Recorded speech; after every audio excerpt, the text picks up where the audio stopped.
কিয়ামতের আগে আগে আরো কিছু মানুষকে আল্লাহ পাক কিন্তু শূকর এবং বানরে পরিণত করবেন। এই হাদিসটা কি জানেন? হাদিসটা শুনে রাখেন। এটা আখিরুজ জামান বা কিয়ামতের আলামত সংক্রান্ত হাদিসগুলোর মধ্যে পাবেন। আল্লাহ রাসূল সাল্লাল্লাহু আলাইহি ওয়াসাল্লাম বলেছেন, কিয়ামতের আগে আগে আমার উম্মতের মধ্যে, ভালো করে শোনেন, কিয়ামতের আগে আগে আমার উম্মতের মধ্যে একদল মানুষ বের হবে যারা মদ পানকে হালাল মনে করবে। কাকে?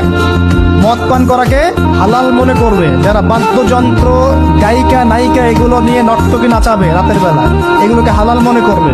যারা অশ্লীলতা, বেহায়াপনাকে জায়েজ করে নিবে, ঠিক আছে, এরকম কয়েকটা পাপের কথা বলে নবীজি বলছেন একদিন সকালবেলা আল্লাহ পাক তাদেরকে ঘৃণিত বানরে পরিণত করবে।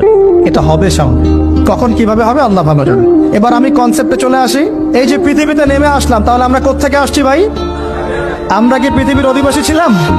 আমরা জান্নাতে ছিলাম, ওখান থেকে আল্লাহ পাক পাঠিয়েছে। এবার পৃথিবীতে এসে আদম আলাইহিস সালামের যুগে খুব একটা দুর্ঘটনা ঘটে নাই, একটা ঘটেছে।